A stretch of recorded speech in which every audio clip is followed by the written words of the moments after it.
bom estar com você, com certeza, porque hoje nós teremos um programa muito especial. Fique ligadíssimo. O programa hoje vai ser um programa diferente, pois recebemos várias cartas de vários locais diferentes e pedindo que nós fizéssemos um programa falando de Deus, especificamente trazendo Deus. Então, hoje o programa tem um tema que realmente é muito forte. Onde está Deus? E mais, quem matou Deus? Sim, vivemos num mundo onde existem muitos conflitos, muitas situações cada vez mais aberradoras, cada vez mais conflitivas. E, afinal de contas, Deus existe? Ele nos abandonou? Ou nós abandonamos Deus? Onde? Em que momento? Então, fique ligado. Se você quiser participar do nosso programa, nos envie a sua mensagem pelo WhatsApp, contando qual o seu conflito, qual a sua dúvida, qual a sua dor, qual a situação que você está atravessando. Então, anote 21 967 57 3999. E quem sabe no próximo sábado estaremos aqui juntinhos, reconstruindo as suas emoções e, lógico, te dando oportunidades para ressignificar a sua vida e levantá-la ao equilíbrio constante. Então, não esqueça, compartilhe, acesse os nossos programas, a nossa playlist lá no YouTube, compartilhe, dê o seu like, comente, porque muitas outras pessoas terão oportunidades de assistir a esse programa e ali encontrar as respostas para o seu conflito. Então, entre nesse movimento, nessa onda de amor. Fazer o bem faz bem. Beijinho super carinhoso para você e estamos aí juntos. E hoje nós estamos aqui com um convidado muito querido, um convidado especial, lógico, para fazer um programa especial. Olha só, que é o estudioso, pesquisador, estudou na Universidade de Jerusalém e está para aqui falar conosco como especialista no assunto, Fabrício Belotti. Seja bem-vindo ao Obrigado, Reconstruindo Iraci. Emoções, Bom estar aqui de Fabrício. volta. O nosso programa de hoje realmente é especial, porque nós recebemos várias cartas, várias mensagens que gostariam de ouvir um programa falando sobre Deus. Então, o nosso programa de hoje, ele é profundo. Onde está Deus? Mataram Deus? Para falar sobre isso, a palavra. Fabrício, na atualidade que estamos vivendo, com tantas dificuldades, num mundo completamente cibernético, de tudo quanto é lado, onde tudo passou a ser muito volátil, muito líquido, muito distante, perturbador, onde as relações elas se esfriaram mais e se distanciaram, passando a ser superficial, onde guerras acontecem simultaneamente dentro do mundo de atualidade, onde se despertam consciência através do autoconhecimento, eu te pergunto, onde está Deus? Poxa, Iraci, obrigado pelo convite. Esse tema é um dos mais complexos, instigantes e difíceis de tratar, mas você começou citando Bauman no Mundo Líquido, que é um sociólogo que tem uma voz relevante hoje, E ele traz para a gente um conceito que é o que você comentou, as relações entre os seres humanos estão se configurando de uma forma tão unicamente inovadora e estranha que parece que o ser humano está completamente perdido. Bauman não fala isso diretamente, mas ele fala, olha, tudo hoje é muito fluido, muito contextual, muito dependente daquele momento. Eu agora estou aqui defendendo um ponto de vista, falando com o Iraci daqui a 2 horas, a depender do que a gente vê nas nossas respectivas redes sociais, da quantidade de likes que eu e você recebemos e de uma série de questões, as mesmas opiniões que nós defendemos na nossa conversa aqui podem ser completamente diferentes. Quer dizer, essa é a liquidez. Parece que as coisas têm a duração de um videozinho de uma rede social. E o seu impacto caracteriza-se, ou caracteriza o que a gente vai falar depois. Os sociólogos, assim como é o caso do Bauman e o Val Nahara, que é um professor da Hebraica de Jerusalém, e outros estudiosos, alguns até brasileiros, o professor Mário Sérgio Cortella tem se dedicado a estudar isso, estudou durante muitos anos na disciplina de ética na PUC de São Paulo. As nossas relações estão sendo cada vez mais substituídas de relações baseadas em valores, baseadas em propósito, baseadas em, de fato, a construção daquilo que nos identifica como seres humanos, como você bem comentou, relações intermediadas por um equipamento, pela rede, pela internet, e com uma tentativa de projeção midiática num todo que as pessoas assistem. E a gente está perdendo a nossa identidade, muitas vezes, e criando uma verdadeira identidade de um mundo de fantasia numa rede social que é para a gente aparecer rico, feliz, bonito, saudável. Quer dizer, eu, se sou esposo da Iraci, tenho que estar numa foto com ela sempre super alegre, como se na nossa relação conjugal não coubesse um problema matrimonial. Desgaste qualquer. Que é óbvio que todos os casais têm. Todos. Sou filho de Iraci, mas eu estou sempre na foto com ela super feliz, como se eu e minha mãe não pudéssemos ter. Enfim, esse é um mundo irreal. E a sua pergunta coloca Deus no centro dessa discussão, que é fundamental, Iraci. E eu vejo particularmente alguns movimentos, sabe, Iraci? E me permita tentar traçar aqui uma trajetória histórica que eu acho que sempre ajuda a gente a refletir no momento em que a gente está, quando a gente volta um pouco e tenta entender como é que a gente chegou nesse momento. O ser humano sempre teve relação com Deus. E, Iraci, não é só isso, não. Essa relação com Deus, ela foi, durante toda a trajetória da humanidade, fundamental para a existência humana. Os primeiros relatos que a gente tem, isso é arqueologia, isso é historiografia, do contato do ser humano produzindo alguma coisa que a gente pode chamar de comunicação, são os hieroglifos lá de trás, os homens das cavernas. E se você pegar aquilo ali, obviamente, uma linguagem difícil de interpretar e muito complexa, mas você vê ele se relacionando com a natureza como se a natureza fosse Deus. Então você verá o homem tendo contato com fogo e achando que aquele fogo é a manifestação de alguma coisa que ele nem sabia o que era, mas era Deus para ele.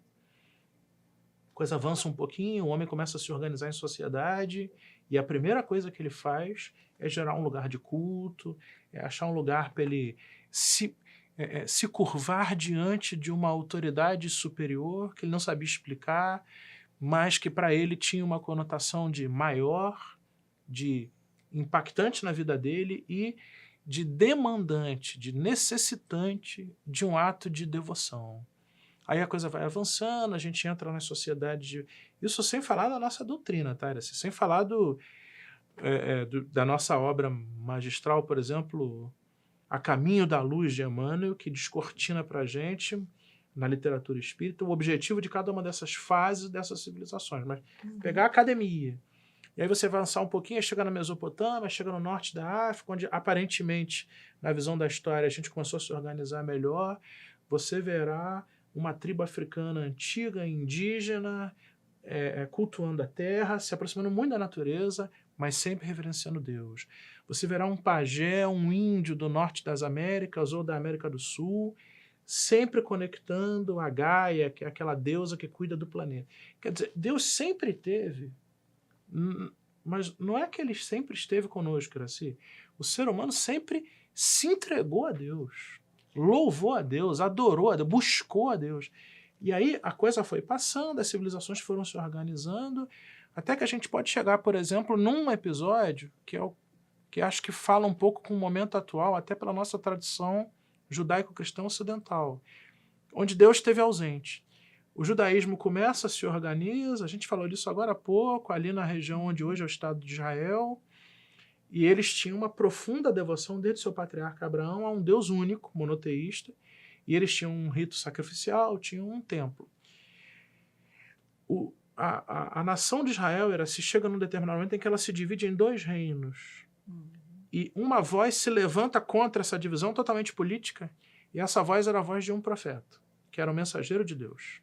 Eles não ouvem essa voz. E eles falam assim, vamos dividir, vai ter um reino do norte e um reino do sul. Eles seguem separados. O reino do norte é derrubado por uma nação e uma potência poderosa. E um pouco depois, em 570 a.C., o reino do sul cai. Eles são levados cativos. Nesse período eles fazem a pergunta, a gente que sempre adorou a Deus, sempre buscou a Deus, sempre seguia a lei de Moisés, por que essas coisas estão acontecendo conosco? E eles não conseguiram encontrar uma resposta clara. Depois de um tempo, por alguma razão, um rei, que foi o rei Ciro, da Pérsia, liberou-os, eles voltaram para Jerusalém e reconstruíram o templo. E eles entenderam o seguinte, Iraci, a gente fez alguma coisa contrária à ordem e à lei de Deus. E ele nos colocou em uma espécie de prova. E depois ele decidiu nos perdoar e deixar a gente voltar. E aí eles recuperam a fé em Deus e reescrevem a Bíblia hebraica. Você sabe, Iraci, que os livros de Gênesis, Êxodo, Levítico, Números e Deuteronômio foram escritos depois desse período, numa reinterpretação de Deus. E aí eles voltam a ter...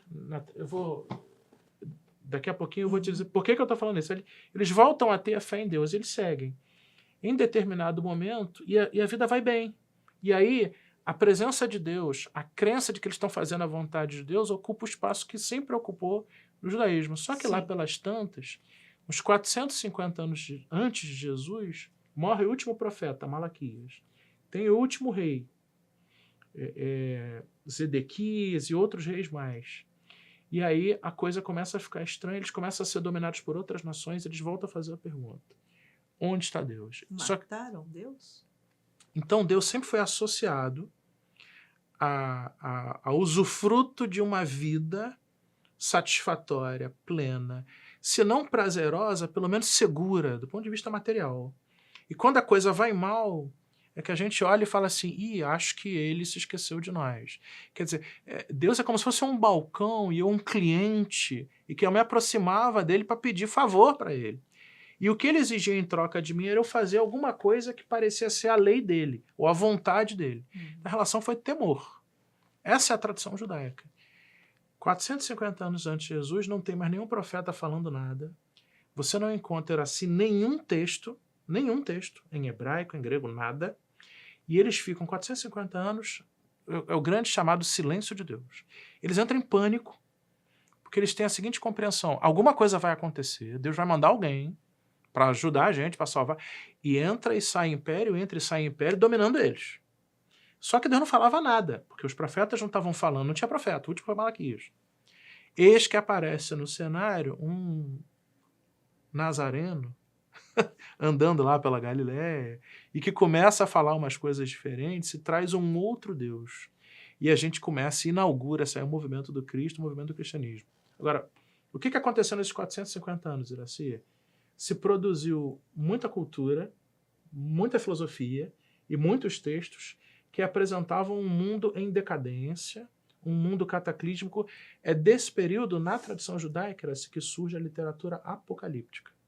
Quer dizer, o judeu de 100, 150 anos antes de Jesus falava assim, Deus vai mandar alguém, e esse alguém vai governar sobre tudo, vai derrubar tudo, vai matar todo mundo, vai estabelecer o reino de Deus aqui em Israel, e só em Israel, e todos os outros povos servirão a nós. Essa era a esperança messiânica.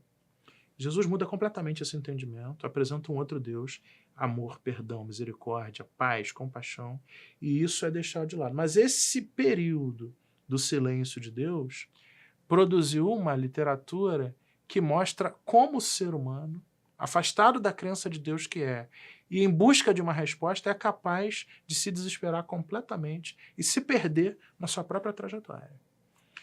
Certo. A coisa seguiu, Iraci, o cristianismo foi fundado, tem uma tradição cristã, a coisa vai, 3º, 4º, 5º século, e novamente, no Ocidente, tudo que a gente produziu de cultura, de filosofia, de sociologia, era uma razão de ser social cristã, portanto religiosa e espiritual. Iraci, a Universidade de Oxford, na Inglaterra, foi criada em 1060 e pouquinho. Antes dela ser uma universidade, ela era um mosteiro.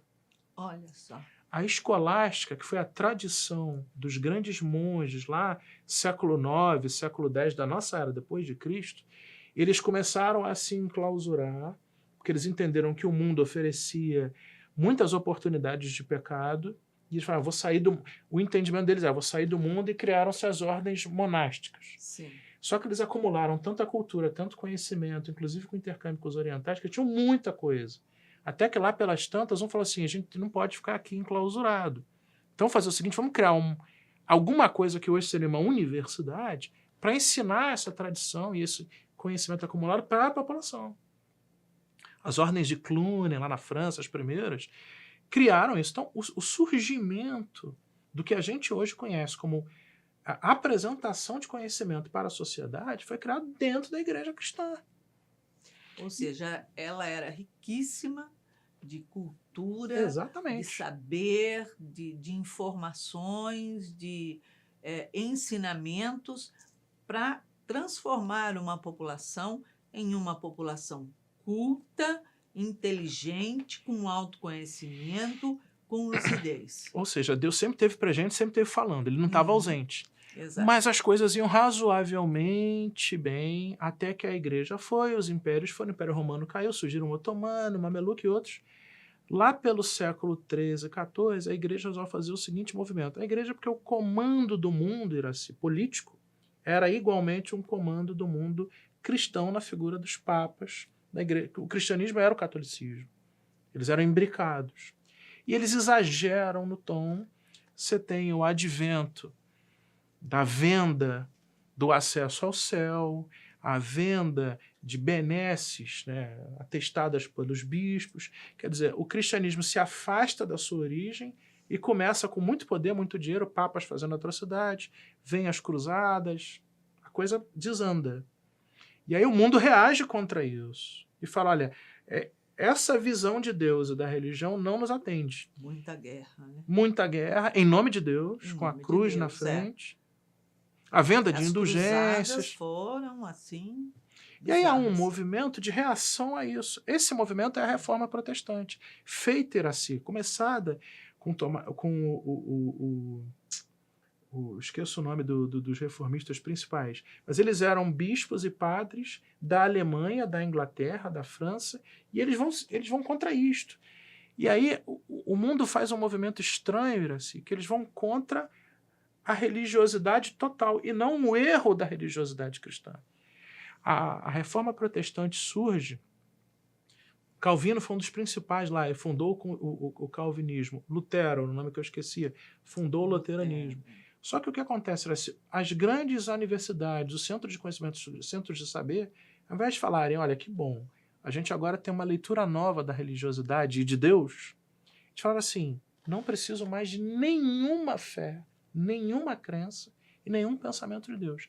Eu sou autossuficiente. Isso é século XVII, século XVIII. Na França você começa a ter os movimentos de revolução, ao fim das monarquias, o início dos estados parlamentaristas, e nesse burburinho todo, Deus começa a ficar de fora da jogada de novo. O ser humano acha que a religião é mais nociva, mais danosa do que boa, e colocam nesse mesmo bolo Deus. E aí você tem a produção de cultura, conhecimento, filosofia, as mesmas coisas. A produção humana do pensamento de como é que ele se posiciona, sem Deus. O ápice disso irá ser o século XIX, onde você vem a grande revolução do iluminismo, aí vem Augusto Comte, vem Durkheim, vem Feuerbach, vem grandes pensamentos. A França é um local muito fértil desse tipo de pensamento. e outros, a Europa de forma geral. E aí, por exemplo, os grandes tratados sociológicos são apresentados, e o que você citou da morte, um governante francês chega para um desses sociólogos e fala assim, eu li seu livro, mas você não colocou Deus. Ele falou, não precisa dessa tese. Deus não existe. Eu não preciso de Deus para produzir conhecimento da vida em sociedade. E ali a gente tem a decretação da morte de Deus no pensamento humano. O que a gente produziu com isso, Iracy? Século XIX, século XX, século XXI. As duas maiores guerras mundiais da história da humanidade, onde pela primeira vez o mundo inteiro se juntou em duas guerras, a Segunda Guerra Mundial, particularmente, de uma forma contrária a um povo, que era o povo judeu, aí voltamos à história lá atrás, enfim. A gente tem o período onde o maior índice de criminalidade, de violência, de armas, o surgimento de todo tipo de drogas e ópios e tentativas de você fugir da realidade, o aumento do consumo do fumo, do álcool, todo tipo de criminalidade envolvendo criança, pedofilia, tráfico de mulher. Isso tudo surgiu de lá para cá. A humanidade sempre teve, Iracy, questões relacionadas, por exemplo, à sexualidade. Mas nos últimos 2 séculos, nós estamos falando de 2 séculos, 19, 20 e início do 21, estamos falando de 250 anos. Quando a gente matou Deus, a gente está produzindo... O ser humano acreditou que ele poderia continuar vivendo no planeta Terra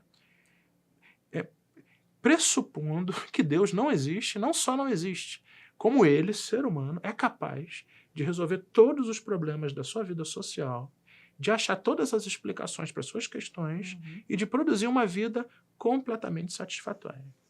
Deu no que deu.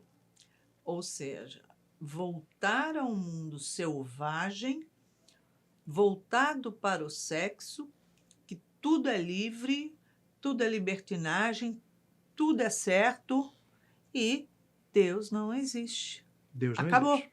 Deus não existe. Então, ou seja, eu estou regredindo, eu estou voltando a um mundo de selvageria, de ignorância e de tudo, abominando tudo o que traz a cultura, a inteligência, com seu desenvolvimento, o autoconhecimento, que é o que vem ensinando Deus. Espera aí, eu estou...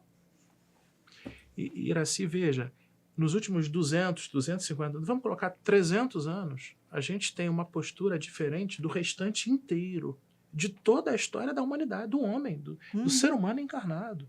Meu Deus do céu! Será que a gente realmente acredita? É só pegar os resultados. E aí, a gente teve, obviamente, uma produção, a gente entrou com tecnologia, hoje os meios de comunicação são, obviamente, muito maiores, teve uma profusão, tivemos diversos avanços. O que a gente hoje entende que é o pensamento científico ou conhecimento científico assumiu um protagonismo maravilhoso.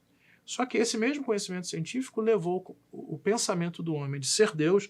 No fundo era assim, o homem está tentando assumir o papel de Deus.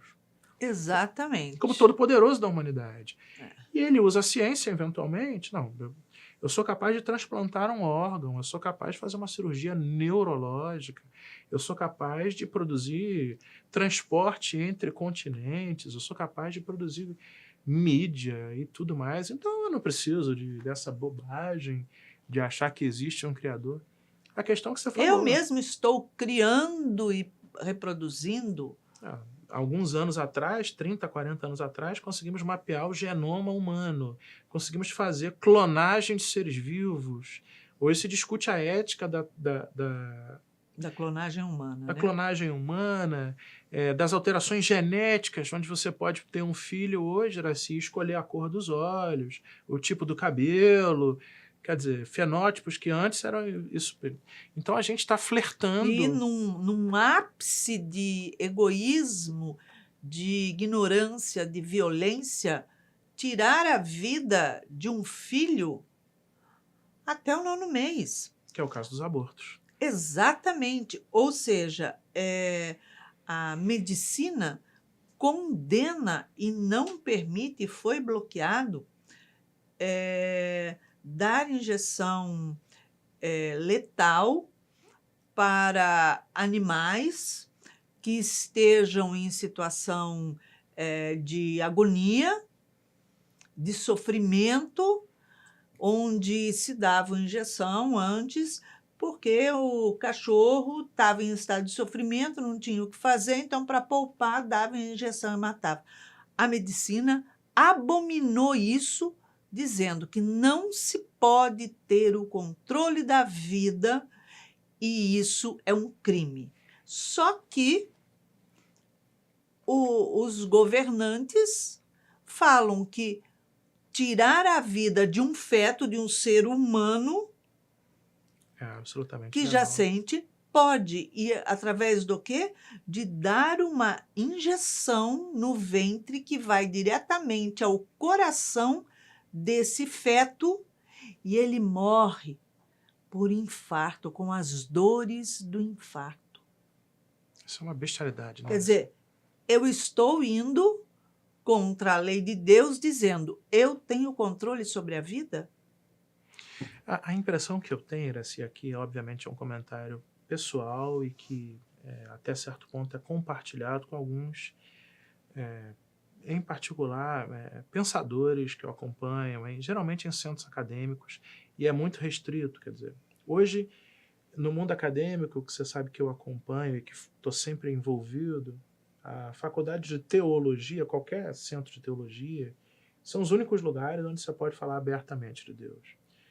Os filósofos sempre falaram sobre isso, mas hoje, tirando os centros de pesquisa de filosofia da religião, qualquer um que fale de filosofia de forma geral, se falar de Deus ou se voltar a falar de religiosidade, de espiritualidade, obviamente aqui não estou falando da religião A, B ou C, mas do conceito da existência de Deus como soberano, que nos fez de alguma forma e que, portanto, temos que nos relacionar com ele. Essa ideia, Iraci, está totalmente fora de todos os centros acadêmicos de filosofia principais. Se você entrar na sociologia, está fora. Se entrar nas ciências exatas, então aí, imagine um químico, um físico, um biólogo, um médico. Mas, então, há alguns ainda, Iraci, e esse número, curiosamente, a gente falava um pouquinho antes, surpreendentemente, que talvez não seja tão surpreendentemente assim, mas esse número começa a aumentar porque o homem está se deparando, talvez, com um grande dilema da sua existência, por óbvio, né? Nós compartilhamos a crença evidente da existência de Deus como responsável pela nossa existência. Uhum. E a completa ausência disso, a negação desse fato, que é uma verdade, ela vai produzir, não em Deus, mas ela vai produzir no homem, no ser humano, diversos problemas. Com certeza. O que a gente está vendo hoje, Iraci? Como a gente tem tecnologia, conhecimento, isso tudo que a gente está falando, e a gente, de fato, consegue coisas notáveis. É o que você falou. A gente consegue, com um feto dentro do útero de uma mulher, acessar um órgão e fazer alguma coisa. É verdade. A gente consegue produzir medicamentos, a gente consegue ver imagens, a gente consegue muita coisa. Mas a gente não consegue, por exemplo, e aqui algumas hipóteses de trabalho que já estão se tendo, controlar a morte. Um dos maiores paradigmas da ciência do ser humano é por que morremos, o que acontece depois da morte e como é que a gente faz para compreender e lidar melhor com isso. Não existe em nenhuma cultura, em nenhum lugar, a ausência da esperança ou da crença de que a gente tem alguma coisa de vivo depois da morte. Todas as civilizações, todas as sociedades, ao longo da história da humanidade, Iraci, sempre acreditaram que a gente morre, esse fenômeno que a gente está totalmente habituado, todo dia acontece com todo mundo, e ninguém tem dúvida de que vai acontecer consigo mesmo. Mas todo mundo sempre acreditou que tem alguma coisa depois. E que Deus tem a ver com isso. Sim. E aí a ciência hoje fala, morreu, acabou, e Deus morreu antes, morreu lá no século XIX. Só que isso não resolve as grandes angústias do ser humano, Iraci. De jeito nenhum. E aí, o que nós falávamos, né? Dentre os cientistas, além dos filósofos e dos teólogos, em particular os profissionais de saúde, os médicos, você tem neurocientistas muito, muito, muito respeitados que se deparam com o fenômeno da morte, ou da quase morte, ou da proximidade da morte, e eles estudam, Iraci, esses casos, e eles olham para evidência científica, assim, e olham para isso e falam assim, tem alguma coisa aí. O famoso caso do professor Ian Stevenson, que era um psiquiatra financiado por uma universidade teológica protestante, portanto, que não acredita, por exemplo, em reencarnação, como nós Com espíritas, certeza. e que financiou o trabalho dele. Ele pegou 2.000 casos de crianças, Iraci, que não têm condições de criar uma história, não tem nem cognição para isso, nem interesse nisso. Crianças de 3, 4, 5 anos. Ele estudou 2.000 casos no mundo todo. E ao final do seu trabalho, foram longos anos de trabalho, quase uma década, ele falou, olha, eu estou convencido de que o meu estudo sugere 2 coisas. Primeiro, alguma coisa sobrevive à morte do corpo físico. E 2, essa coisa volta. Porque ele pegou crianças de 3 anos que narravam fatos de como elas tinham morrido em vidas anteriores. Descreviam lugar, hora, forma, dia... E elas iam procurar e confirmavam, né? Documentalmente, Iraci. Exatamente. Documentalmente. Eu me chamava não sei o quê, não sei o quê, não sei o quê, fui pai não sei de quem, não sei de quem, fazia isso, morri de tal jeito. Vai lá, um outro país, um outro lugar. É fantástico. As experiências de quase morte, Iraci, fenômenos que você tem, a morte do corpo físico, evidentemente, cérebro totalmente sem nenhuma reação, eletroencefalograma paradinho, tudo parado, a pessoa só está respirando por auxílio de aparelhos e mantendo as funções vitais mínimas, a pessoa fica em coma em 1, 2, 3 dias, 4 semanas, depois ela volta e narra o que aconteceu de uma enfermeira que cuidou de uma lesão no meio desse processo, onde o cérebro da criatura, que a ciência diz que é a sede da consciência e, portanto, a sede da vida. E, aliás, você decreta a morte de uma pessoa, muitas vezes, quando você tem a parada cerebral, logo depois o corpo vai entrar em falência, quando ele não volta. Essa pessoa relata fatos que ela viu. Como é que a pessoa vê, Iraci, se o cérebro dela está desligado?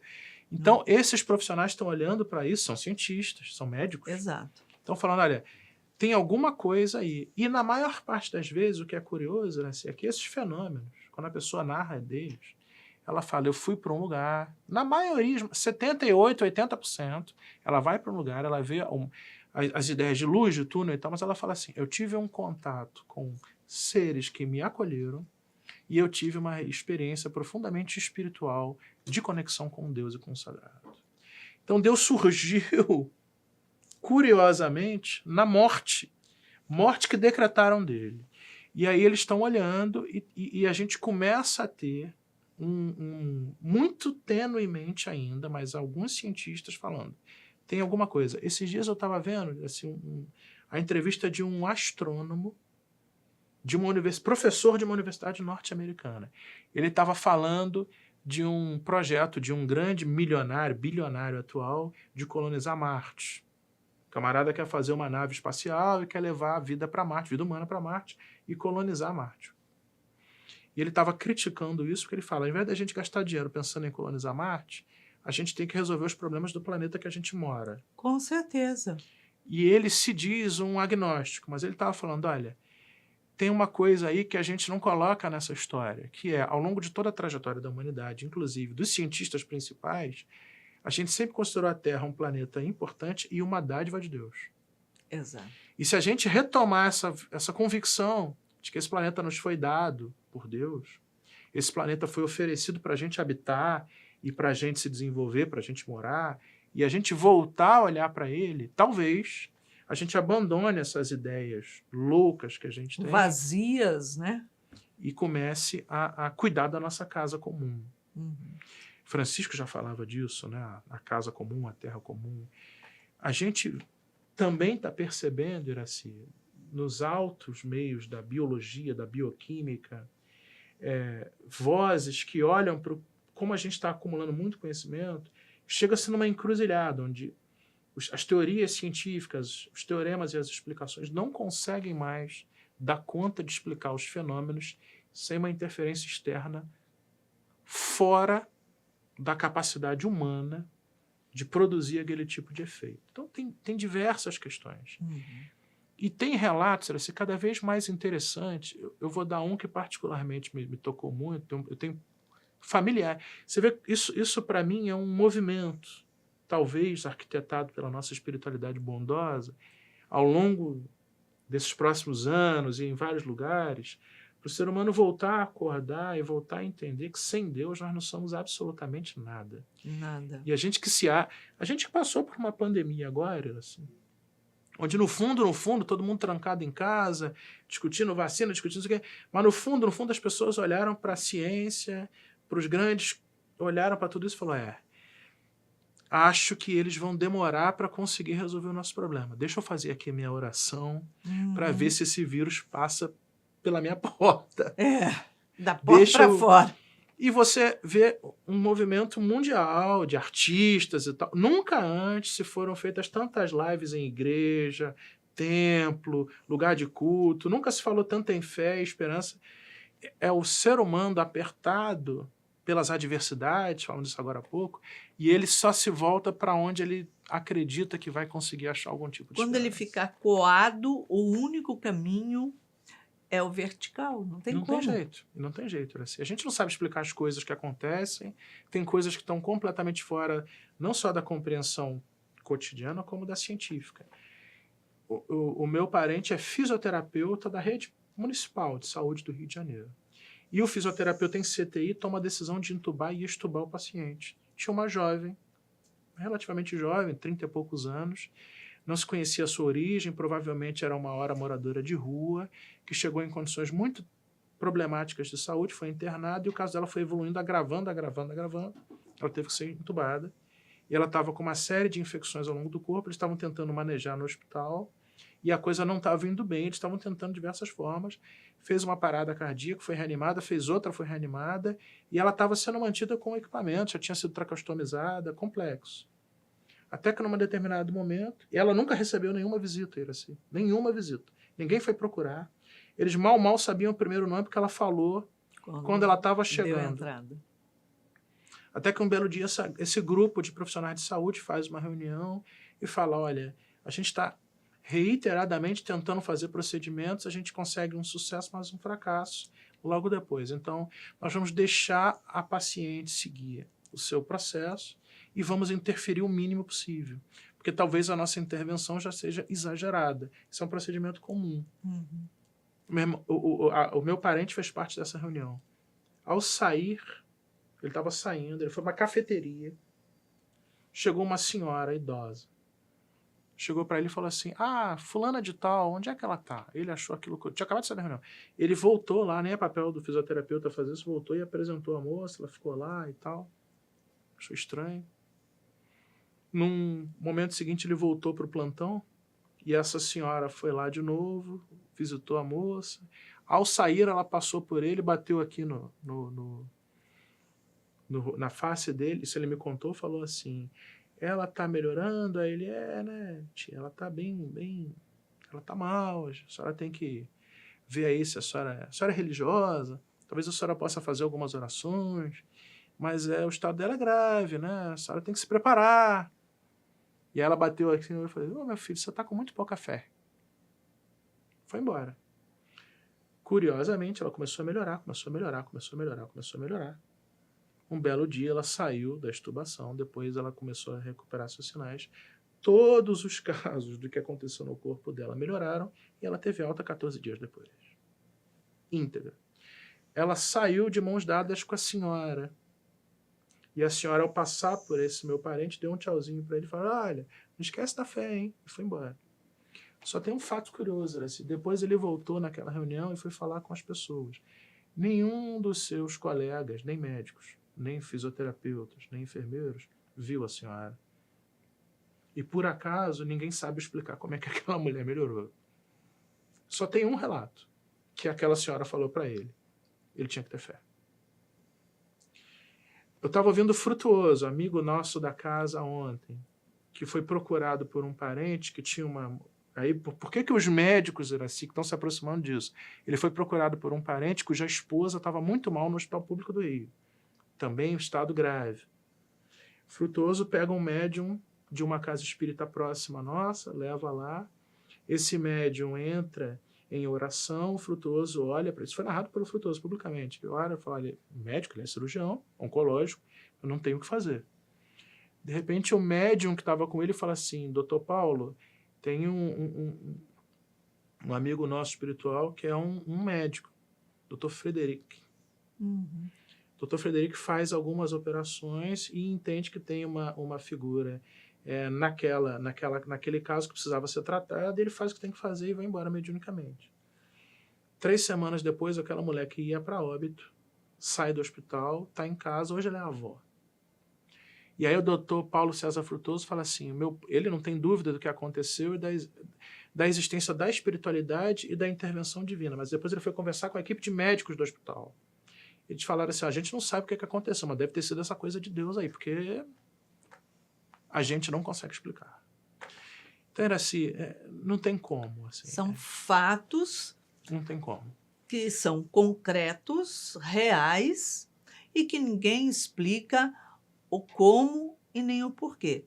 O mais interessante realmente foi o fato de seu parente, esse está mais do que claro. Ou seja, um espírito ali se materializou, mandou o recado a ele, olha só, muda a tua visão, né, o seu conceito, e, olha, está sendo provado que a fé pode curar. Detalhe é que meu parente era ateu e não frequentava nenhum lugar religioso, tinha um medo danado do espiritismo. Viu? Se falar em espírito para ele vira as costas e sai correndo. Então não tinha nenhuma fé. É um profissional de saúde. Eu acho mesmo, Iraci, que Deus sempre esteve presente. É o homem que resolveu virar as costas para Deus. Uhum. E Deus, na sua infinita misericórdia, no seu amor, na sua bondade, que é a maravilha de Deus, né, que a gente está tentando compreender, ele respeita a nossa decisão. Com certeza. Mas ele não nos escapa das nossas consequências. De jeito nenhum. Você planta, você colhe. Quando você tem o olhar para com Deus, você consegue encaixar na sua agenda o tempo para Deus, porque aí é que está o negócio. Todo mundo vive num momento onde fala assim, mas eu não tenho tempo, eu não posso isso, eu não posso aquilo, eu ia fazer, não vai dar, eu dou uma passadinha depois, eu faço... E, em realidade, você arruma tempo para tudo que é material, para tudo que é prático, para satisfazer os seus desejos, os seus caprichos do outro, para dizer que porque meu filho está precisando, minha filha está precisando, uma atenção, nananã, e eu fico correndo atrás do umbigo dos laços familiares, porém eu não tenho tempo para Deus, para dedicar no meu dia uma horinha que seja a Deus, sendo que esse Deus é que dá a vida àqueles que eu digo que amo. E ele que vai conservar os laços e ali a proteção e o amor dentro de uma instituição, porque quando falta Deus, a instituição rui. Exatamente. É o que a gente está vendo nas famílias, né, Iraci? Total. Iraci, quantas vezes você recebe, provavelmente aqui, a sua equipe de atendimento fraterno, homens e mulheres, nós estamos na Zona Oeste do Rio de Janeiro, muito bem-sucedidos, profissionalmente reconhecidos, financeiramente resolvidos, materialmente abastecidos, e que estão em frangalhos internamente, em problemaços com a sua esposa, seu marido, seu companheiro, sua companheira, filhos que não falam com os pais, aumento avassalador do índice de suicídios. A gente tem recentemente as 2 obras da doutora Anise que mostram a falência do ato da gente colocar a vida material no lugar da espiritual e eleger a matéria como nosso objetivo de vida. Quer dizer, quando você tira Deus da jogada, independente da religiosidade que você pratica, da tradição, se você tirar Deus, o ser humano vai à bancarrota, ele vai se desintegrar individualmente, familiarmente, coletivamente, socialmente, mundialmente, que é o que a gente está vendo hoje. Exatamente. Acho que a gente vai se deparar com essa realidade e talvez vá ressuscitar Deus, quem sabe, nas nossas orações, nas nossas práticas, com certeza. na nossa vida. Um dia meu filho falando, meu filho é pastor, já falei isso várias vezes, e ele falando na igreja que muitas vezes a pessoa ela se arruma para encontrar com amigos, para ir a um shopping, para ir não sei aonde, para fazer um monte de coisa. Quando ela vai para a igreja, ela fala: eu vou na igreja mesmo, eu vou assim mesmo, de calça jeans, uma camiseta, de qualquer jeito. Aí ele vira e fala para as pessoas que ali ouviam ele: olha só, você, ao invés de se arrumar, se perfumar, ficar bem, se sentir bonito, agradecido àquele encontro de quem te deu a vida, você vai indo encontrar-se com Deus, dedicar o momento para Deus. E aí você fala: não, já que eu vou lá mesmo, eu vou de qualquer jeito. Se você, para ele, não se coloca na sua melhor forma, por que você se coloca na sua melhor forma para aquele que é tão imperfeito e que pode tirar o seu tapete em qualquer momento na vida? É o que nós fazemos, né, Fabrício? É o que fazemos. Nós chegamos ao final desse programa, que foi realmente boa, né? fantástico, conversa muito boa. Eu convido você a deixar uma mensagem para os nossos telespectadores, nossos amigos, que se põem a receber Deus em sua casa. Pois não, meu amigo, minha amiga, você que me ouve, que nos ouve, duas coisas. Primeiro, Deus nunca morreu, Deus sempre esteve conosco. Ele nunca nos abandonou e nunca deixou de nos observar e de nos amar. Eu e Iraci, nós fazemos parte de uma tradição cristã e o nosso Mestre Jesus Cristo nos afirma que Deus é um Pai, é a metáfora que ele usa, e que ele cuida de nós. E essa confusão na qual nós nos metemos é justamente por virarmos as costas ao nosso Pai. Parábola do filho pródigo. Insira novamente Deus na sua vida. Converse com Ele, ore a Deus, fale com Deus. Peça para Deus, agradeça a Deus, vista-se para Deus, reúna-se com Deus e coloque sua família nisso. E você verá como a sua vida será cheia de significado, de propósito, e que as coisas começam a dentro de você melhorar, que é o mais importante. Não haverá mais vazio, não é isso? Fabrício, obrigada pela sua presença e por tudo que você trouxe com tanto carinho para os nossos telespectadores. Obrigado. Muito obrigada.